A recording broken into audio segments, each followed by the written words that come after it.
The fluorescent lights of the hospital's emergency waiting room buzzed like angry wasps, casting everything in a sickly yellow glow that made even the healthiest person look half dead. I sat hunched in a plastic chair that had seen better decades, my scrubs still damp with coffee I'd spilled during the morning rush, my hair escaping its messy bun in wild tendrils that stuck to my sweaty neck. The air reeked of antiseptic, old magazines, and the particular desperation that clung to places where people waited for news they didn't want to hear. I'd been on my feet for 16 hours straight, covering a double shift because Sarah called in sick again, and my lower back screamed with every breath. My eyes burned. My hands trembled slightly, not from caffeine, but from the bone-deep exhaustion that comes when you've pushed yourself past every reasonable limit and then kept going anyway. I was invisible here. Just another nurse in wrinkled scrubs, one of the nameless faces that kept this place running while doctors got the glory and administrators got the paychecks. The ambulance bay doors crashed open, and I barely looked up. Just another night in Chicago's busiest trauma center, but then I smelled it. Expensive cologne, something dark and woody with notes of bergamot, cutting through the antiseptic haze like a knife through fog. Italian leather followed, the soft creak of shoes that cost more than my monthly rent. The air itself seemed to shift, growing heavier, charged with an energy that made the hair on my arms stand up. I lifted my head. He moved through the waiting room like a shark through water, fluid, predatory, utterly out of place among the sick and wounded. Tall, broad-shouldered, wearing a charcoal suit so perfectly tailored it looked painted on. Dark hair swept back from a face that could have been carved from marble, all sharp angles and strong lines. But it was his eyes that caught me, held me frozen in my uncomfortable plastic chair. Dark eyes that missed nothing, sweeping the room with the kind of awareness that spoke of danger, of violence carefully leashed. 2 men flanked him, thick-necked and silent, their hands hovering near their jackets in a way that made my nurse's instinct scream guns. They moved like soldiers, checking exits, watching corners, creating a buffer zone around their charge. The man in the center, because he was clearly the one who mattered, stopped at the intake desk. Even the way he stood commanded attention, weight balanced like a boxer's, ready for violence at any moment. The receptionist actually stammered. "I need to see Dr. Reeves," he said, and his voice was like whiskey and smoke, low and rough and utterly compelling. Now. Not a request. A statement of fact. I should have looked away. Should have minded my own business. Should have kept my head down like I always did. Like I'd learned to do growing up in the foster system. Like I'd perfected during 3 years of nursing school while working 2 jobs. Invisible. Safe. But I was so tired. So fucking tired that my brain had stopped filtering properly. "Dr. Reeves is in surgery," I heard myself say. "He'll be another 2 hours at least." Those dark eyes swung toward me, and I felt the impact like a physical thing. My breath caught. Up close, he was devastating.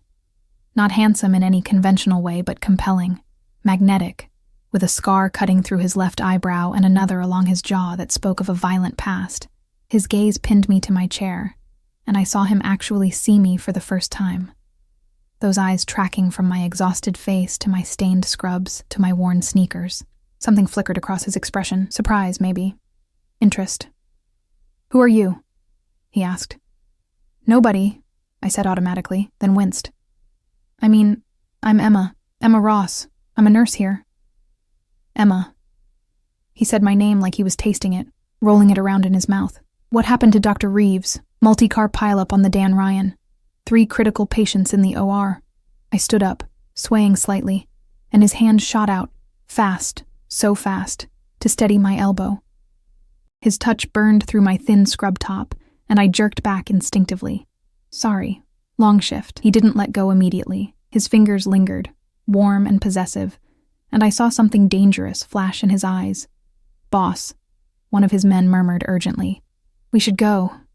Too exposed here." The man, boss, apparently, ignored him completely. "When did you last eat?" The question was so unexpected that I actually laughed, a slightly hysterical sound. "I don't." "What does that have to do with anything? Answer me." And God help me, I did. Something in his voice made it impossible not to. "Yesterday morning, I think." Before my shift started, his jaw tightened, a muscle ticking beneath the scarred skin. That's more than 24 hours. Yeah, well. I shrugged, trying for casual and probably failing. Welcome to nursing in America. We're all slowly dying on our feet, but hey, at least we have student loans to keep us company. I was babbling. Exhaustion made me stupid, made my mouth run without my brain's permission. His men looked increasingly uncomfortable, shifting weight, hands definitely on weapons now. But he just kept watching me with those predator's eyes, and I couldn't seem to look away. You need to sit down, he said. Before you fall down. I'm fine. You're swaying.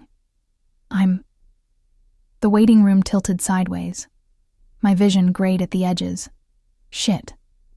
I'd pushed too hard, ignored too many warning signs. My knees started to buckle. Strong arms caught me before I hit the ground. He moved faster than anyone that size should be able to move, sweeping me up against a chest that felt like warm steel. That expensive cologne surrounded me, mixed with something uniquely him. Gunpowder and mint and danger. My cheek pressed against silk and muscle, and I felt his heart beating. Slow and steady. Completely calm despite the chaos.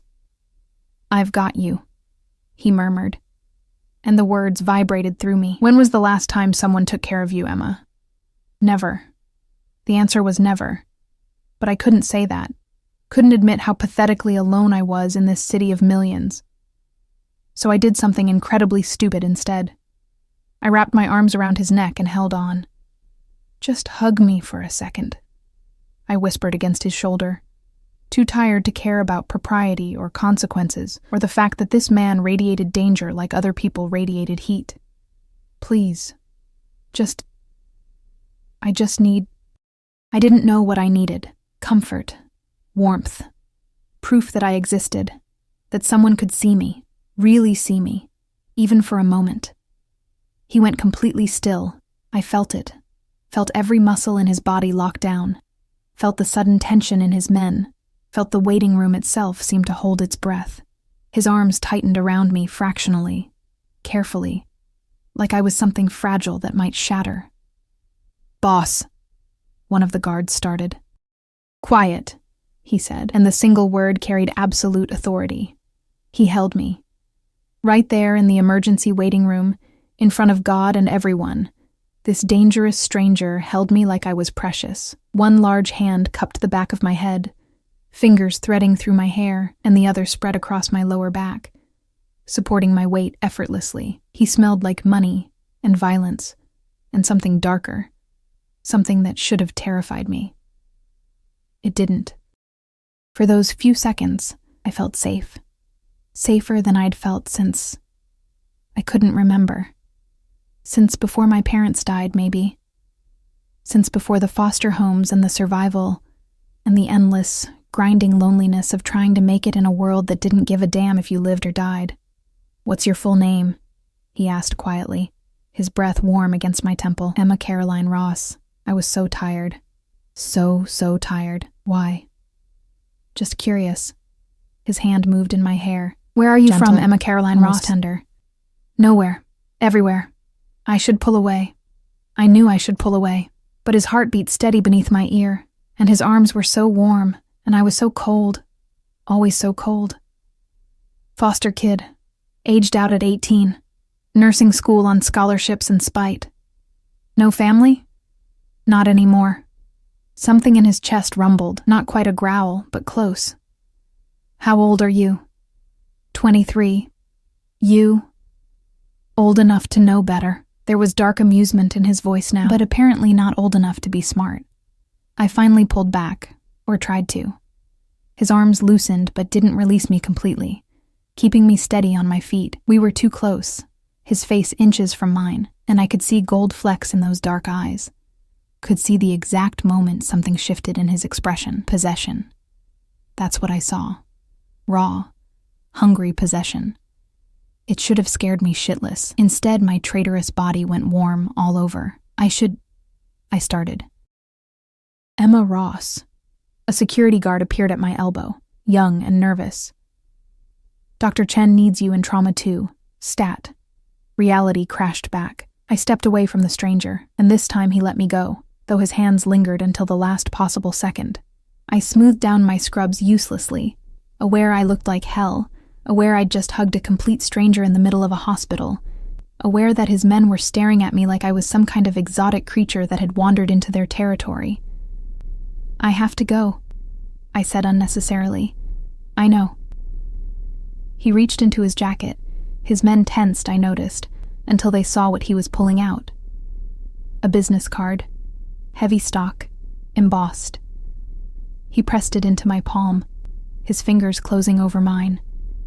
"Call me when your shift ends. I don't even know your name." His smile was sharp and dangerous, and absolutely devastating. Dante. Dante Castellano. The name meant nothing to me. Should it? His men exchanged looks that suggested it definitely should. "Okay," I said, because my brain had apparently stopped working entirely. "Dante. Emma Ross." The security guard sounded panicked now. "They need you now." I turned and ran, the business card clutched in my fist, my heart hammering against my ribs. I didn't look back.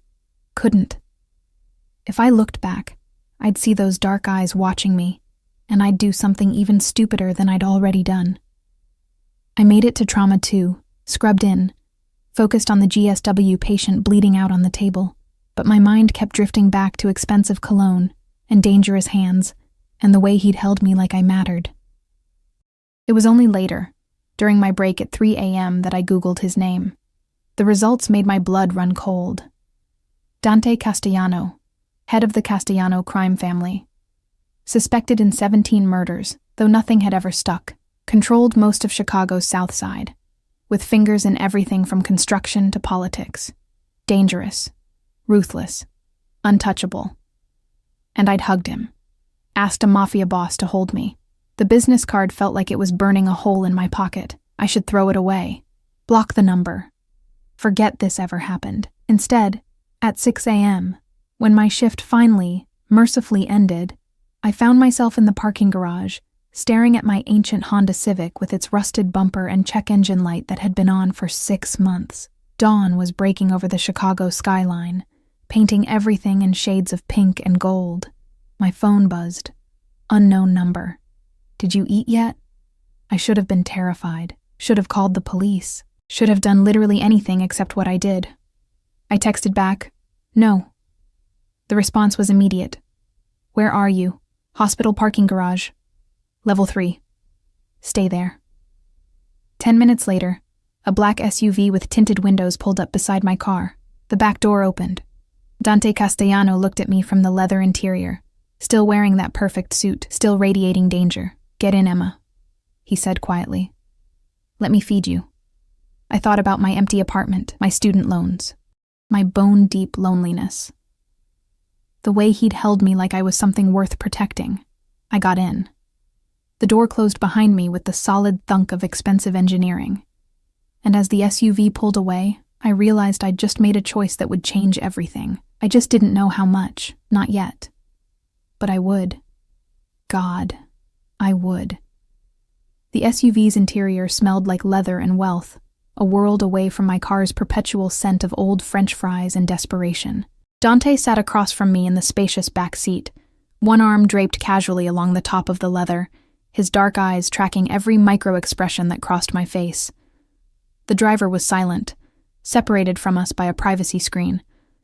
One of his guards sat in the passenger seat.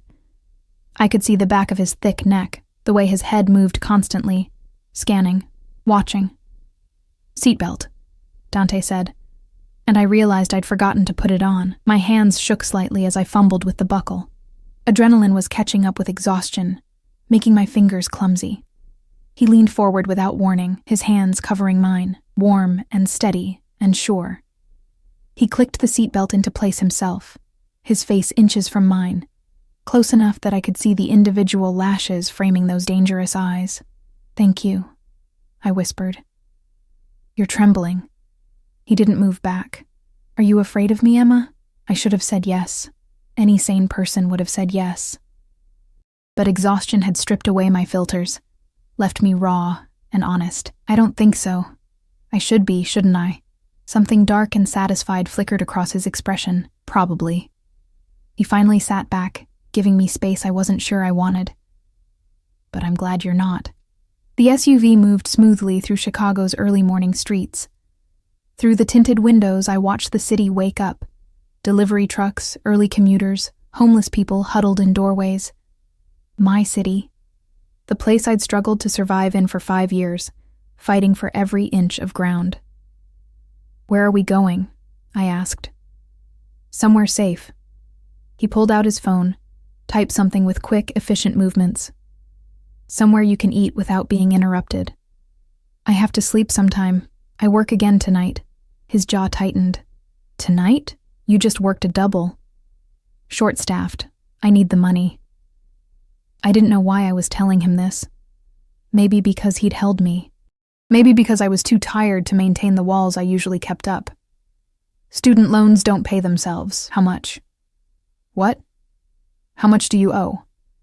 His voice was casual, but I saw the intensity in his eyes, the way he leaned forward slightly, like my answer mattered. That's personal. Emma. My name in his mouth sounded like a caress and a command all at once. How much? $147,000. The number felt obscene in the luxury of this vehicle. Give or take. The interest keeps growing faster than I can pay it down. I'll probably die still owing money. The muscle in his jaw ticked again. No, you won't. Before I could ask what he meant, the SUV pulled into an underground parking garage. Not public, but private. The kind that required a key card just to enter. We descended 2 levels into a world of concrete and shadows, where expensive cars sat like sleeping predators. The driver pulled into a spot next to an elevator that looked like it required another key card, maybe a retinal scan. Come, Dante said, and the door opened. His guard was there instantly, scanning the parking garage with those alert, dangerous eyes. I climbed out, my sneakers squeaking on the polished concrete. Dante's hand found the small of my back, warm and possessive, guiding me toward the elevator. His touch sent heat racing up my spine, and I hated how much I liked it, how right it felt. The elevator required both a key card and a fingerprint. We rode up in silence, though I felt his eyes on me constantly, that predator's gaze that missed nothing. I caught our reflection in the polished steel doors, him immaculate and powerful, me a mess in stained scrubs with dark circles under my eyes and hair falling out of its bun. We didn't belong in the same universe, let alone the same elevator. The doors opened directly into a penthouse apartment that stole what little breath I had left. Floor-to-ceiling windows overlooked Lake Michigan, the water spreading out endlessly, catching the early morning sun and throwing it back in shades of copper and gold. The space was masculine, expensive, all clean lines and dark leather and art that probably cost more than I'd make in a lifetime. Is this yours? I asked stupidly. One of mine. He guided me deeper into the apartment, past furniture that looked like it belonged in a museum, toward an open kitchen that gleamed with stainless steel and marble. I have several properties. Security reasons. Right. Because he was a crime lord. A mafia boss. A man who probably had people killed before breakfast. I should run. Should scream. Should do literally anything except stand here in his kitchen watching him shrug off his suit jacket and roll up his sleeves, revealing forearms corded with muscle and marked with scars.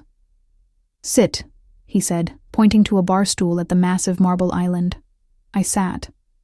My body was past the point of arguing with direct commands. He moved around the kitchen with surprising efficiency, pulling ingredients from a refrigerator that looked like it cost more than my car. Eggs, butter, bread, cheese. His hands were quick and sure, no wasted movement, and I found myself mesmerized by the casual domesticity of it. This dangerous man making me breakfast. You cook? I asked. My mother insisted all her children learn. A small smile touched his lips, there and gone. Said a man who couldn't feed himself was no man at all. Is she still around? No. The word was flat, final. She died when I was 17, cancer. I'm sorry. He cracked eggs into a bowl with one hand, the movement practiced and precise. Don't be. It was a long time ago. His eyes found mine. Tell me about your parents. I should have deflected. Should have kept my walls up, but something about him, the way he'd held me, The way he looked at me like I was the only person in the world made me want to talk. Car accident. I was 8. The words came out flat, matter of fact, the way they always did. Drunk driver. They died on impact, or so they told me. I went into the system after that, foster homes. I shrugged. You know how that goes? No. He added butter to a pan, the sizzle loud in the quiet kitchen. I don't. Tell me. So I did. I told him about the first family who only wanted the check, the second who had too many kids already and no time for one more, the third where the dad had hands that wandered. I told him about learning to be invisible, to take up no space, to survive on scraps and willpower, about aging out at 18 with nothing but a garbage bag full of clothes and a determination to be something more than another statistic. He listened while he cooked, his face impassive, but his hands growing rougher with the ingredients, cracking the eggs harder than necessary, whisking with barely contained violence. The family with the father, he said quietly, dangerously. What was his name? It doesn't matter. That was 10 years ago. His name, Emma. The way he said it made my stomach clench with something that wasn't quite fear. Richard Morrison. But I only stayed there 3 months before they moved me. It's fine. I'm fine. You're not fine. He plated the eggs, perfectly fluffy omelets with cheese and herbs I couldn't identify. Set one in front of me with toast that looked homemade. You work yourself to death. You don't eat. You don't sleep. You're alone in a city that will chew you up and spit you out without a second thought. I'm surviving. Surviving isn't living. He sat across from me, his own plate untouched, watching me with those intense dark eyes. Eat. I picked up the fork. The omelet was perfect, melting on my tongue, and I realized I was actually starving. I ate like someone who'd just remembered food existed, shoveling it in without grace or manners. He watched every bite, that possessive look growing stronger. When do you work again? He asked. Tonight, 7 p.m., that gives you 12 hours. He pulled out his phone, typed something. You'll sleep here. I nearly choked on my toast. What? No, I can't. You're dead on your feet, Emma. You'll crash driving home. He said it like it was already decided. There's a bedroom down the hall, clean sheets, blackout curtains. You'll sleep, and when you wake up, we'll talk. Talk about what? Everything. He stood, moved around the island toward me, and my heart kicked into overdrive. He stopped close enough that I had to tilt my head back to meet his eyes. You hugged me last night, asked a stranger to hold you. Do you make a habit of that? No. My voice came out breathy. Never. I don't know why I did that. I do. His hand came up, and I thought he'd touch my face, but he stopped just short, his fingers hovering near my cheek. You recognized something in me. The same thing I recognized in you. What's that? Loneliness. The word hung between us, raw and honest, the kind that doesn't go away no matter how many people surround you, the kind that makes you invisible even in a crowded room. My throat tightened. You're not lonely. You have people, guards, family, probably. I have employees, soldiers, people who fear me or want something from me. His hand finally made contact, his thumb brushing across my cheekbone with devastating gentleness. But lonely? Yes, Emma. I'm fucking lonely. Have been for longer than I care to admit. I couldn't breathe. Couldn't think. His touch was doing things to me, making me want things I had no business wanting from a man like him. I should go, I whispered. No. Not a command this time. A plea. Stay. Sleep. Let me. He paused. Let me take care of you. Something vulnerable flickering across his hard face. Just for today.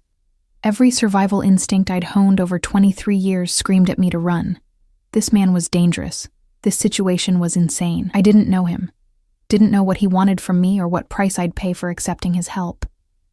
But God, I was so tired of fighting alone. Okay, I heard myself say. Just for today. His smile was small but genuine, transforming his face from dangerous to devastating. Come on, I'll show you the bedroom." He led me down a hallway lined with more expensive art, to a bedroom that was bigger than my entire apartment. The bed was massive, dressed in what looked like Egyptian cotton in shades of charcoal and cream. The blackout curtains he'd mentioned were already drawn, making the room a peaceful cave. "Bathroom's through there." He pointed to a door. "Help yourself to anything you need. I'll be in my office if you need me." He turned to leave, and before I could stop myself, I caught his hand. He froze, looking down at where my small hand gripped his larger one. "Thank you," I said quietly. "For all of this, the food, the place to sleep, for seeing me." Something blazed in his eyes, hot and possessive and hungry. He lifted my hand to his lips, pressed a kiss to my knuckles that sent electricity shooting up my arm. "I see you, Emma Caroline Ross. Believe that." Then he was gone, closing the door quietly behind him, and I was alone in a mafia boss's penthouse bedroom, wondering what the hell I'd gotten myself into. I used the bathroom, marble and gold fixtures, and a shower that probably had better water pressure than my entire apartment building. Found a t-shirt in the closet that smelled like him, like danger and expensive cologne. Put it on because my scrubs were disgusting and I was too tired to care about boundaries. I fell into that massive bed and was asleep before my head fully hit the pillow. I dreamed of dark eyes and dangerous hands and the feeling of being held like I mattered. When I woke, everything would be different. I just didn't know how much. Not yet. I woke to shadows and silk, disoriented and aching. For a moment, I didn't know where I was. The bed was too soft, the sheets too expensive, the darkness too complete. Then memory crashed back. The hospital, the hug, Dante Castellano and his dangerous eyes. I grabbed my phone from the nightstand. 4:47 p.m. I'd slept for almost 9 hours straight, the kind of deep, dreamless sleep I hadn't experienced in months. My body felt heavy, reluctant to move, but my shift started in 2 hours, and I needed to get home, shower, change into clean scrubs. The bedroom door was closed, but I could hear sounds from elsewhere in the penthouse. Low voices, the clink of glass, footsteps. I slid out of bed, suddenly hyper-aware that I was wearing nothing but his t-shirt and my underwear, the fabric hanging to mid-thigh. My scrubs were folded neatly on a chair. I didn't remember putting them on. Someone had been in here while I slept. That should have terrified me. Instead, something warm and dangerous uncurled in my stomach. I dressed quickly in my wrinkled scrubs, pulled my hair into a fresh bun, and opened the door. The penthouse's main room had transformed. Where it had been empty this morning, now it held men. 4 of them, all with that same dangerous alertness as Dante's guards. They looked up as I emerged, hands moving instinctively toward weapons before they recognized me. One actually stood, his face carefully blank. "Miss Ross," he said. "Boss is on the terrace." I followed his pointed finger to a glass door I hadn't noticed earlier, leading to an outdoor space. Through it, I could see Dante's silhouette against the darkening sky, phone pressed to his ear, his free hand gripping the railing with white-knuckled intensity. I shouldn't interrupt. Should just leave, sneak out while he was distracted, but I'd never been good at doing what I should. I stepped onto the terrace. The Chicago skyline spread out before me, lights beginning to sparkle as dusk settled over the city.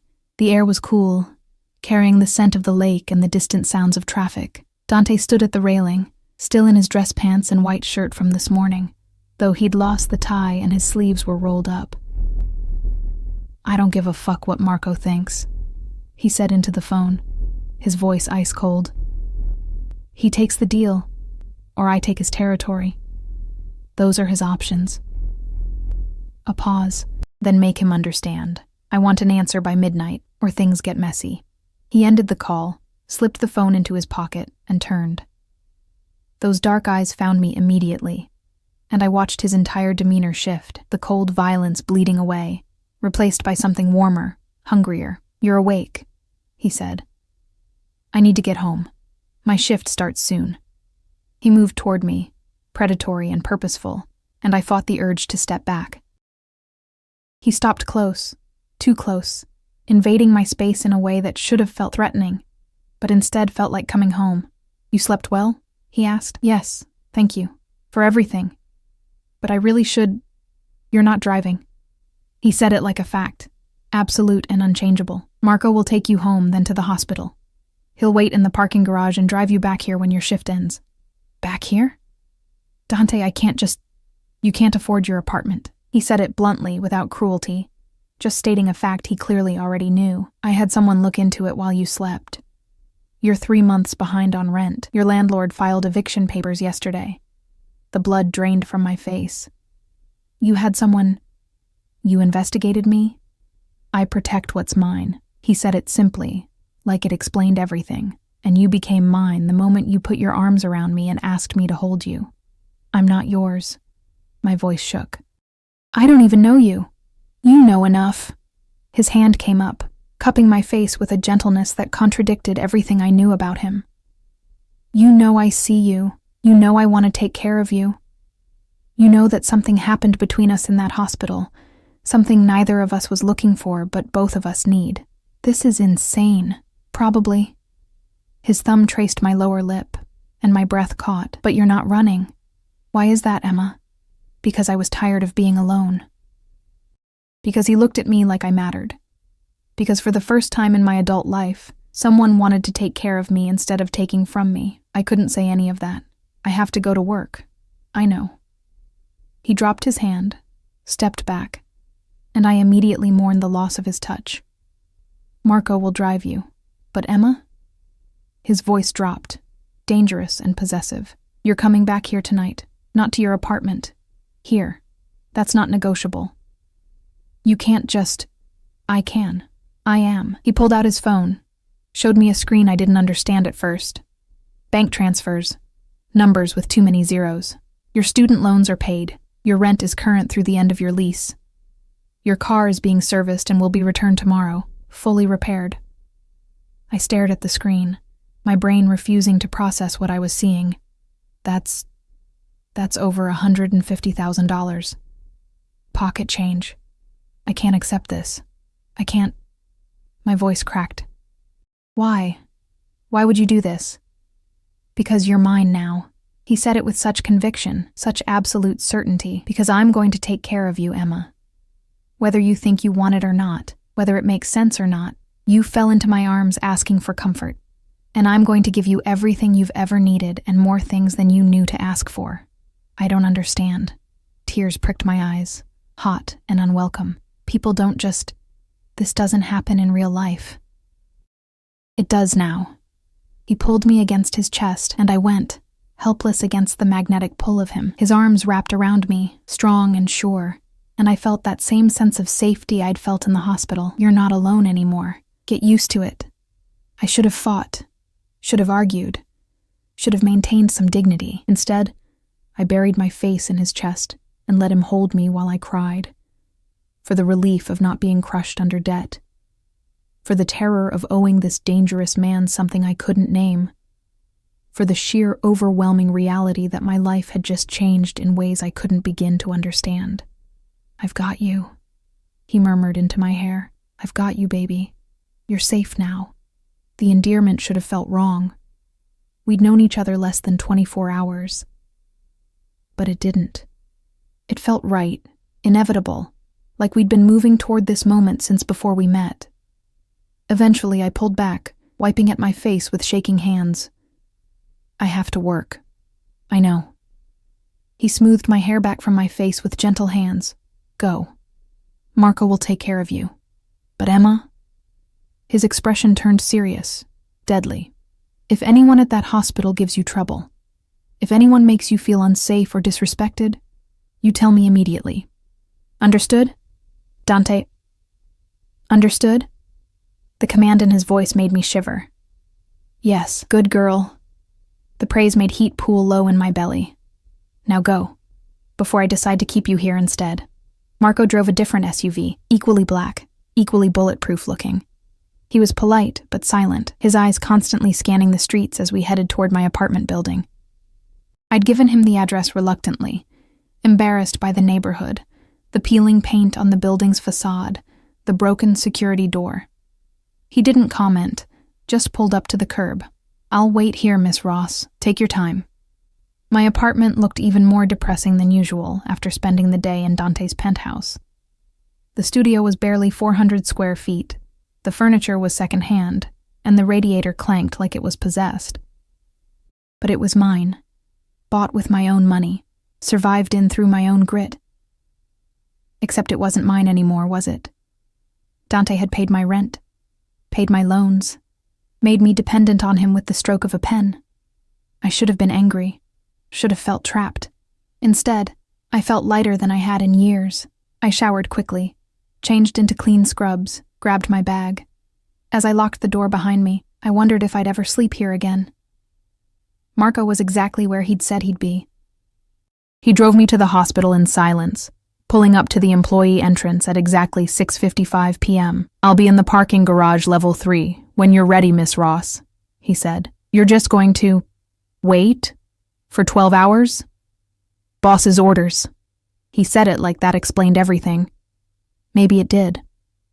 I walked into the hospital in a daze, my mind spinning. Sarah was at the nurse's station, looking harried as usual, her blonde hair escaping its ponytail. "Emma, thank God, we're slammed tonight." Then she really looked at me. "Holy shit, you actually slept. You look almost human." "Gee, thanks. I'm serious. What happened? You meet a guy or something?" She said it jokingly, but I felt my face heat. "Or something," I muttered. "Oh my God, you did. Tell me everything. Is he hot? Where'd you meet him?" "Sarah, we're about to start shift." "Emma Ross?" A different voice, male, annoyed. "Dr. Morrison, no relation to the Foster family, thank God," stood behind me with a chart. "I need you in trauma 1, now, GSW to the abdomen, bleeding out." Work swallowed me whole after that. The shift was brutal. 3 more GSWs, 2 overdoses, 1 cardiac arrest we lost despite everything we tried. By 3 a.m., I was running on fumes again. But this time there was a difference. Every time I flagged, I thought about the penthouse waiting for me. About Dante's arms. About not being alone. It kept me going. At 4 a.m., during a rare lull, I checked my phone. 7 missed calls from an unknown number. 3 texts. "Did you eat dinner? Emma. Answer me. Marco says you haven't taken a break in 6 hours. Go eat something. Now." Even through text, I could feel the command in his words. I should have been annoyed. Instead, I smiled. I texted back. "Busy night. I'm fine." The response was immediate. "That's not eating. There's a bag for you at the nurse's station." Marco brought it. I walked to the desk. Sure enough, there was a bag with my name on it.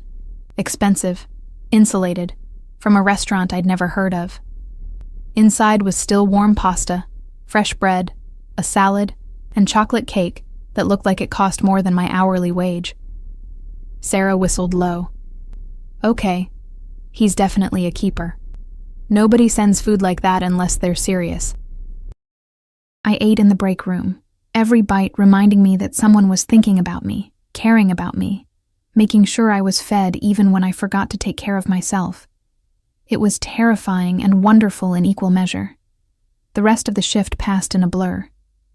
By 7 a.m., I was dead on my feet again, but Marco was waiting exactly where he said he'd be. He opened the door for me without a word, and I collapsed into the leather seat.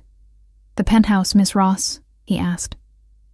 I should have said no, should have insisted on my apartment, should have maintained some independence.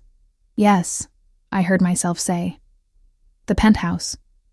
His slight smile suggested he'd expected nothing else. When we arrived, the sun was rising again, painting the lake in shades of rose and gold. Marco escorted me up in the elevator. Using his own keycard, I noticed. How many people had access to Dante's private spaces? The elevator doors opened directly into the penthouse. Dante was waiting.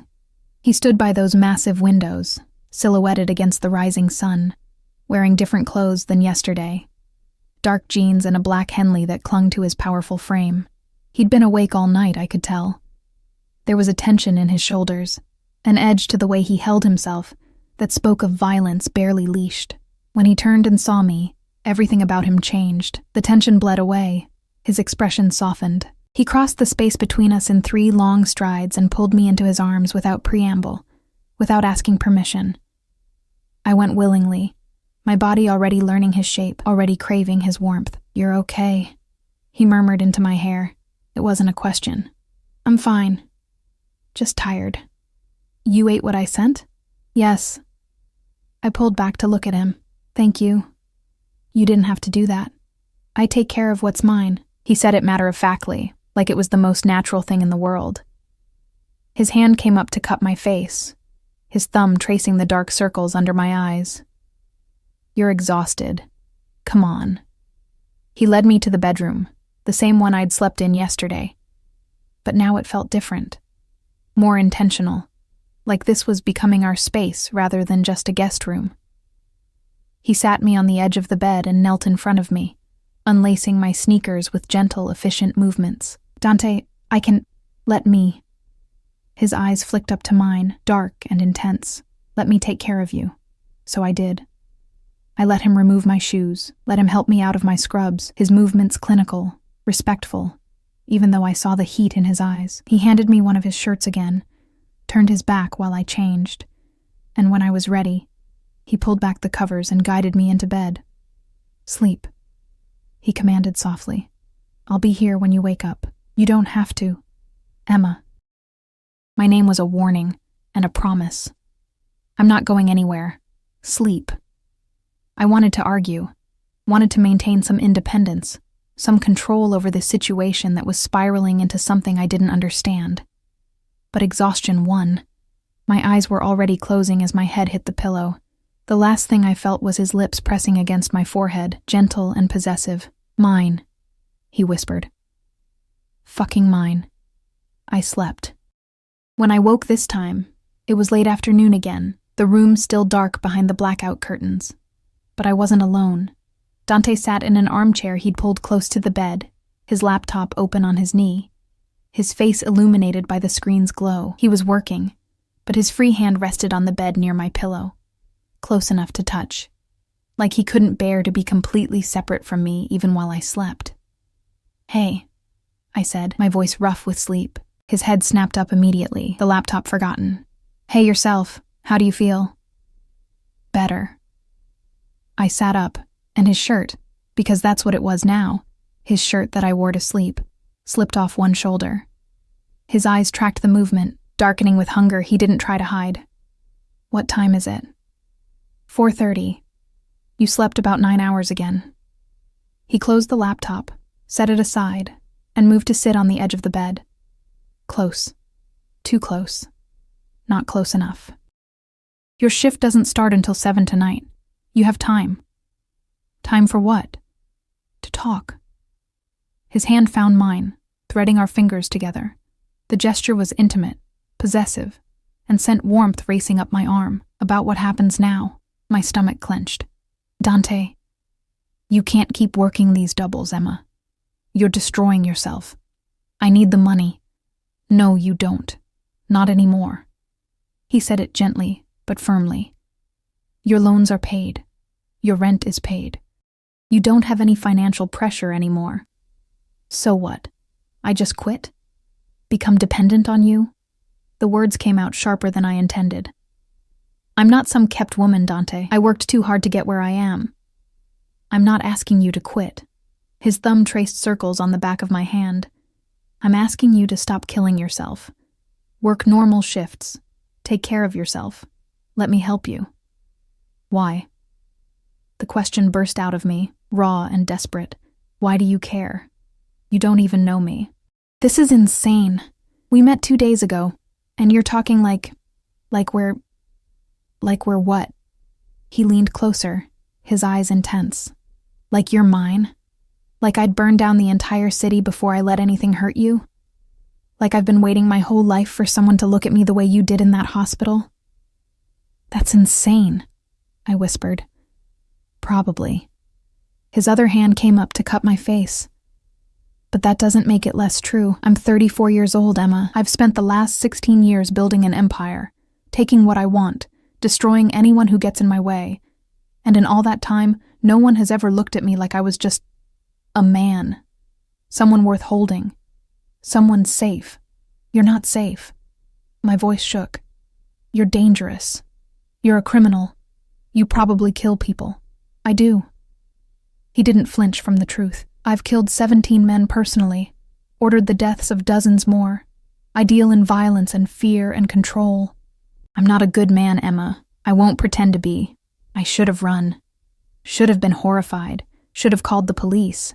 Instead, I asked, why did you kill them? Something flickered in his eyes. Surprise, maybe. Respect. Because they threatened my family, my territory, my people. In my world, you protect what's yours or you lose everything. And now I'm yours? I couldn't keep the tremor from my voice. Yes. Simple. Absolute. From the moment you asked me to hold you, you became mine, and I protect what's mine, Emma. Always. I don't understand this. Tears pricked my eyes again. I don't understand how this happened, or what you want from me, or why I'm not terrified right now. You're not terrified because you feel it too. He leaned forward until our foreheads touched, his breath warm against my lips. This thing between us, this recognition. You're just as lonely as I am. Just as tired of fighting alone. Just as desperate for someone to see you. He was right. God help me, he was right. What if I hurt you? I whispered. What if I'm not enough? What if you wake up one day and realize I'm just some broke nurse with nothing to offer? His laugh was low and dark. Emma, baby, you have no idea what you are, do you? His hands framed my face, forcing me to meet his eyes. You're everything. You're light in a world that's been dark for so fucking long. You're softness where there's only been violence. You're mine, and I'm never letting you go. Dante. He kissed me. It wasn't gentle, wasn't tentative. It was claiming, possessive, hungry, his mouth moving against mine with devastating certainty. His tongue traced the seam of my lips, and I opened for him, helpless against the onslaught. He tasted like coffee, and danger, and something uniquely him that made my head spin. I should have pushed him away, should have maintained some boundaries. Instead, I kissed him back, my hands fisting in his shirt, pulling him closer. He groaned against my mouth, a sound that was pure male satisfaction, and shifted us so I was beneath him on the bed, his weight pinning me down in the most delicious way. Mine, he growled against my lips. Say it. Say you're mine. I don't. His teeth found my lower lip, biting gently, and I gasped. God, Dante. Say it, Emma. Yours. The word fell from my lips, inevitable as gravity. I'm yours. The sound he made was almost animalistic. His hand slid under his shirt that I wore, finding bare skin, and I arched into his touch, desperate for more. More contact, more heat, more of everything. His phone rang. He ignored it, his mouth moving to my neck, teeth scraping against sensitive skin in a way that made me whimper. It rang again. Dante, I gasped. Your phone, don't care. His hand cupped my breast through the thin fabric of my bra, thumb finding my nipple, and I nearly came apart right then. The phone rang a third time. With a vicious curse, he pulled away, grabbing the device from the nightstand. This better be fucking important, he snarled into it. I lay there beneath him, breathing hard, my body on fire, watching his expression change from frustrated to furious. When? A pause. How many? Another pause, longer this time. I'll be there in 20 minutes. Have everyone ready? He ended the call and looked down at me with such regret, such fury, that my stomach clenched. What's wrong? I asked. Nothing you need to worry about. He climbed off me, and I immediately felt the loss. Business. Something that needs my attention. Dangerous business? My voice was small. He paused, looking at me with those dark, intense eyes. Potentially. But I've been handling dangerous business for 16 years. I'm not going anywhere, Emma. I promise you that. He helped me sit up, pressed a kiss to my forehead that felt like a brand. Stay here. Marco will be outside if you need anything. I'll be back as soon as I can. How long? A few hours. Maybe more. His jaw tightened. There's food in the kitchen. Anything you want is yours, but Emma? His voice dropped, commanding. You don't leave this penthouse. Not until I get back. Understood? Am I a prisoner? You're protected. He cupped my face, forcing me to meet his eyes. Someone's been asking questions about you. Someone connected to my world. Until I know who and why, you stay here where you're safe. Fear spiked through me. What kind of questions? Nothing for you to worry about. I'm handling it. He kissed me again, hard and possessive. Stay here. Be safe. I'll be back before your shift starts. Then he was gone. The door closing behind him with a quiet click that sounded like a cell door locking. I sat on the bed in his shirt, my lips still swollen from his kisses, my body still aching for his touch, and wondered what the hell I'd gotten myself into. Hours passed. I explored the penthouse, carefully, guiltily, like I was trespassing even though he'd told me everything was mine. The kitchen was fully stocked with food I didn't know how to prepare. The living room had a view that never stopped being breathtaking. There was a study with floor-to-ceiling bookshelves, and I found myself drawn to it. The books surprised me. Not business texts or crime novels, but literature, poetry, philosophy. A worn copy of The Count of Monte Cristo, with notes in the margins in handwriting I recognized as Dante's. I was curled up on the leather sofa in his study, reading his annotated copy of Dumas, when I heard voices from the main room. Sure she's the right play, boss? A male voice, unfamiliar. She's a nobody. No connections, no family. Using her as bait is, she's not bait. Dante's voice, cold as winter. She's off limits. Make sure everyone understands that. But if Vitale thinks, I don't give a fuck what Vitale thinks. Emma is mine. Anyone who touches her, anyone who even looks at her wrong, I'll gut them personally. Are we clear? Crystal, boss. I sat frozen on the couch, the book forgotten in my lap. Bait? Vitale? What the hell was happening? The door to the study opened. Dante stood there, still in his jeans and Henley, but now there was blood on his hands, not a lot. Just smears across his knuckles, like he'd hit someone. Hard. His eyes found me, tracked to the book in my lap, and something softened in his expression. You're reading my books, he said. I'm sorry, I shouldn't have. I like it. He crossed to me, sat on the edge of the couch, close enough to touch. What do you think? I think Edmond Dantes was consumed by revenge. I looked at the blood on his hands. I think it destroyed him even as he destroyed his enemies. Maybe. Dante followed my gaze to his knuckles. Or maybe revenge was all he had left. Maybe it was the only thing keeping him alive. Is that what you are? I asked quietly. Consumed by revenge? I was. He reached for my hand, and I let him take it despite the blood, despite everything. Before you. Now. Now I have something else to live for, Dante. That man said. You heard that. It wasn't a question. Who's Vitale? Why would he?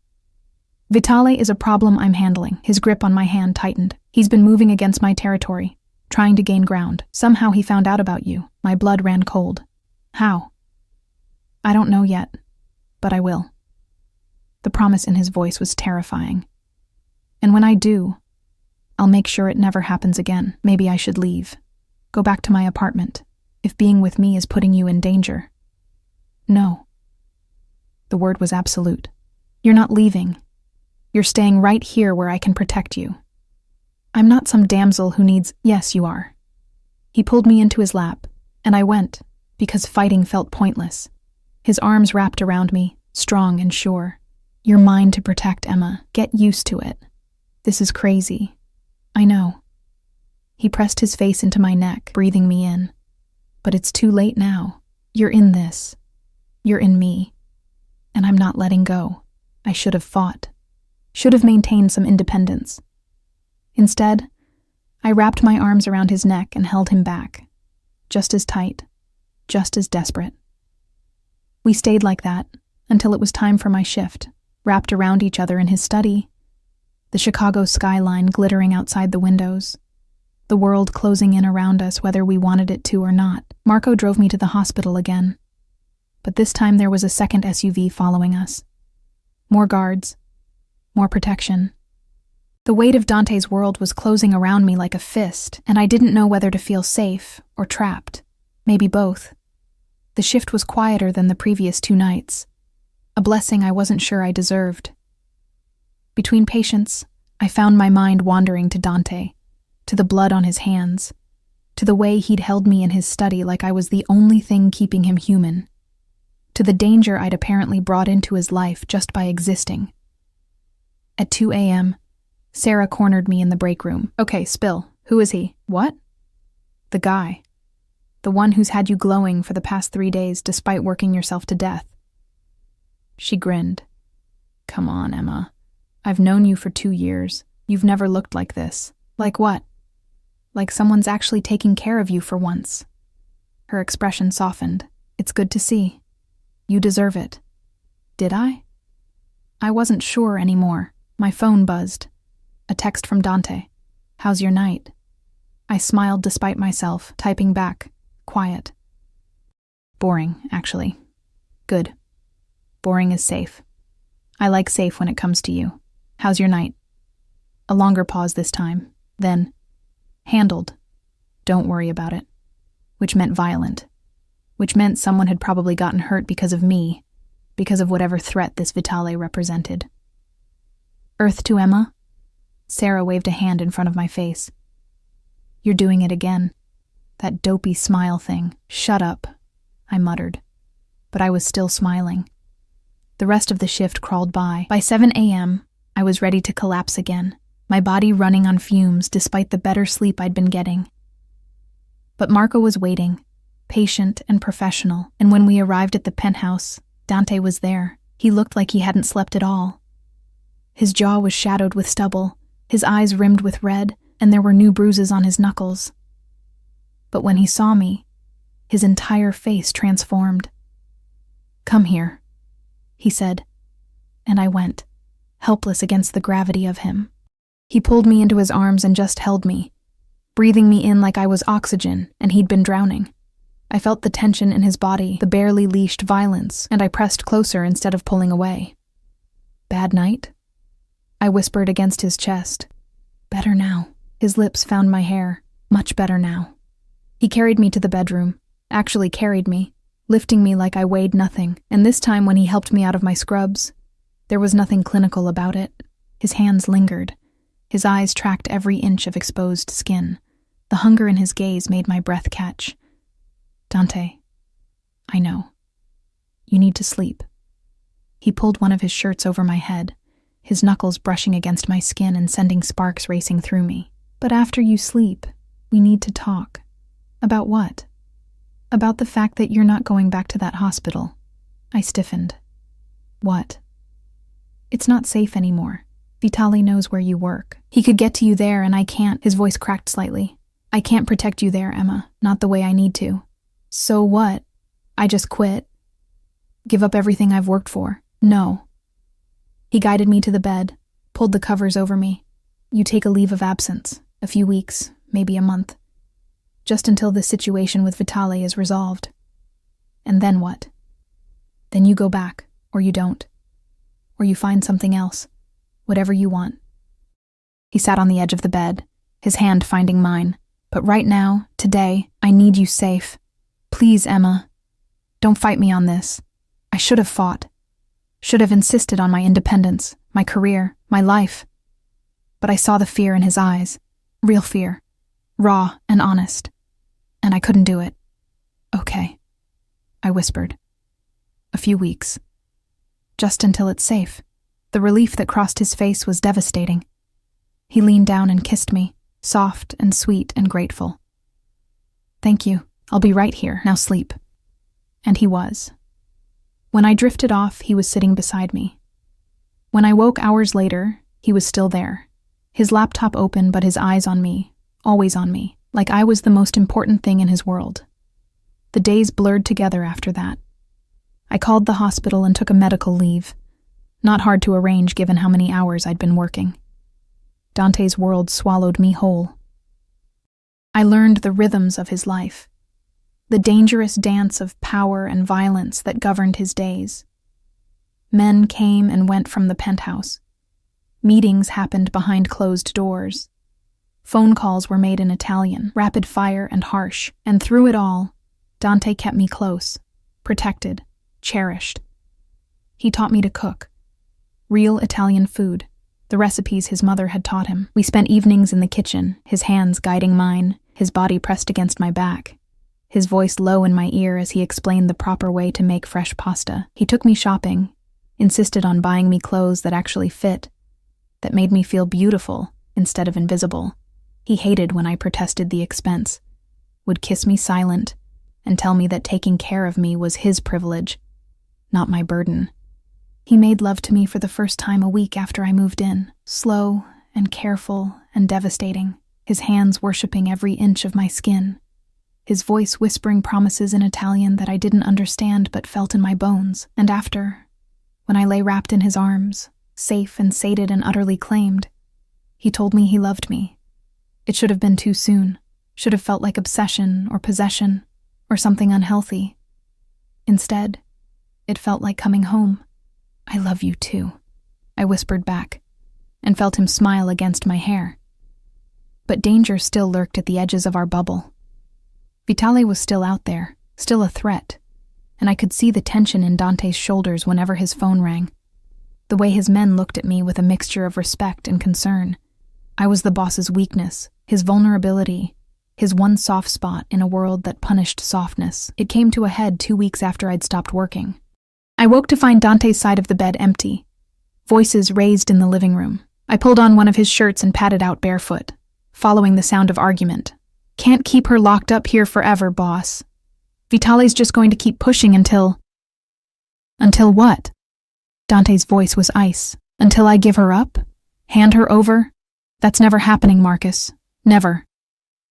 I'm not saying give her up. I'm saying use her. Draw Vitale out. We know he wants her. Wants to use her against you. Let him think he can get to her, and when he makes his move, no." The word was absolute. "Emma is off limits. Find another way." I stepped into the room. 4 men sat around Dante's dining table, all turning to look at me with various expressions of surprise and respect. Dante stood at the head of the table, and the fury on his face when he saw me made me stop in my tracks. "Emma, go back to bed." "No." I crossed my arms. If this is about me, I deserve to know what's happening. "Emma, tell me." I kept my voice steady despite the fear thrumming through me. "Please, tell me the truth." He stared at me for a long moment, jaw tight, then dismissed his men with a sharp gesture. They filed out silently, leaving us alone. "Vitale found out about the foster father," Dante said finally. "Richard Morrison, the one who touched you." My blood ran cold. "How?" "He has people everywhere.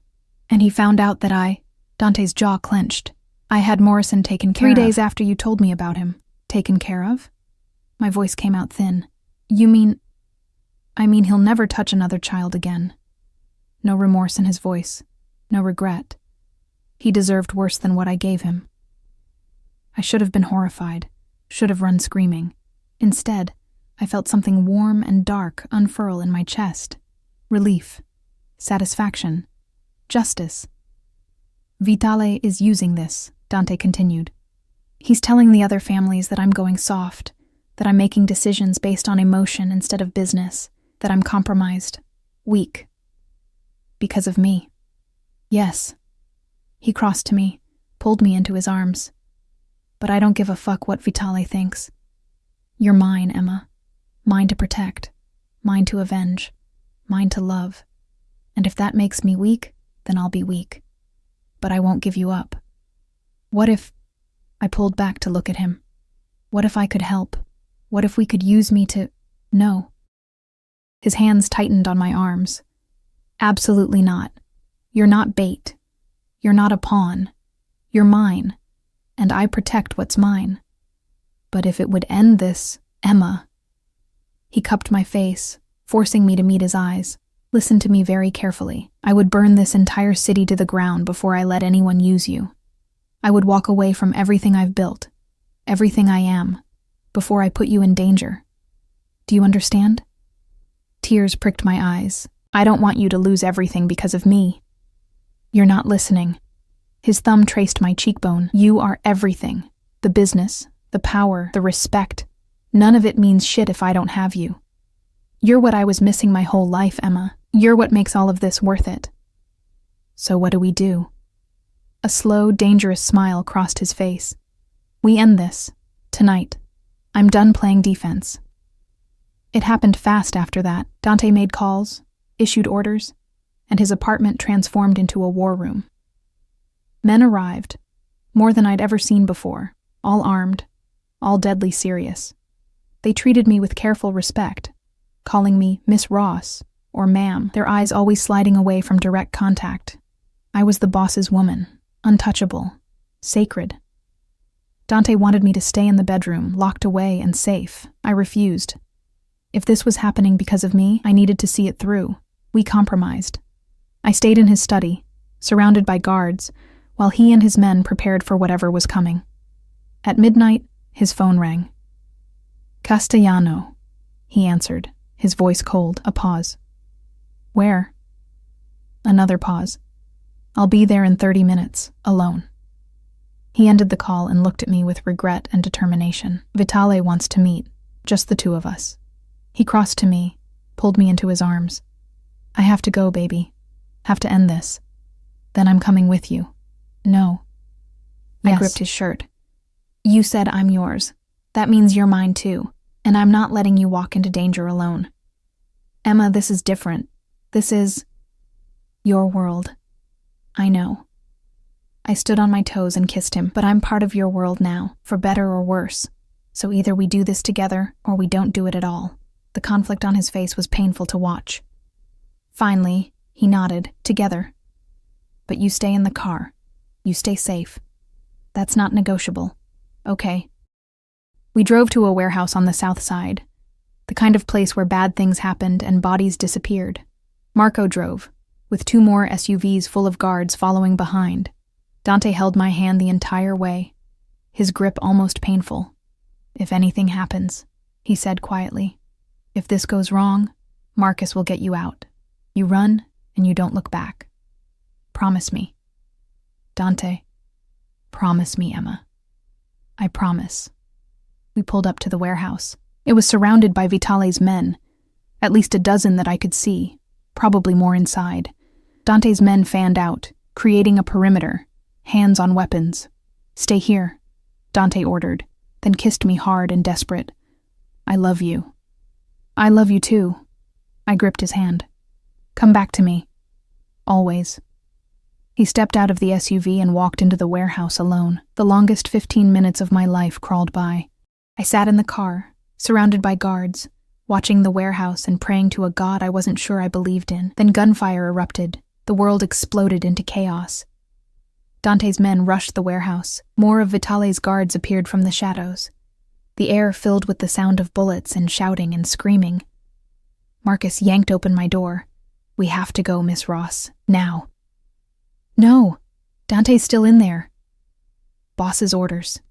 I have to get you. An explosion rocked the warehouse, flames erupting from the windows. My heart stopped. Dante! I screamed, fighting against Marcus's grip. And then, through the smoke and fire, I saw him. Dante emerged from the warehouse, his shirt torn and bloody, dragging an unconscious Vitale by the collar.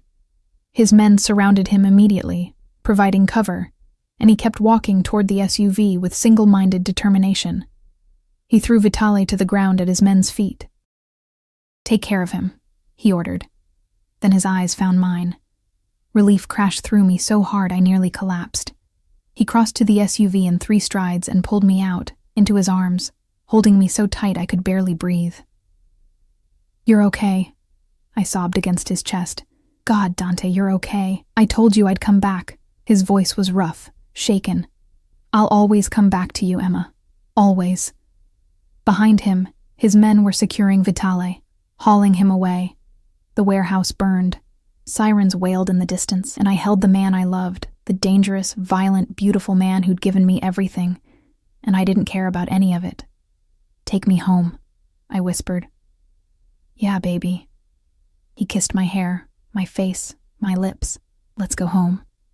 3 months later, I woke to sunlight streaming through windows, the smell of coffee, and the sound of Dante singing softly in Italian in the kitchen. I stretched in our bed. Our bed, because I'd officially moved in 6 weeks ago, had given up my apartment and made this penthouse my home. Our home. I found him at the stove, making breakfast in nothing but sleep pants, his muscled back on full display. He turned when he heard me, that devastating smile crossing his face.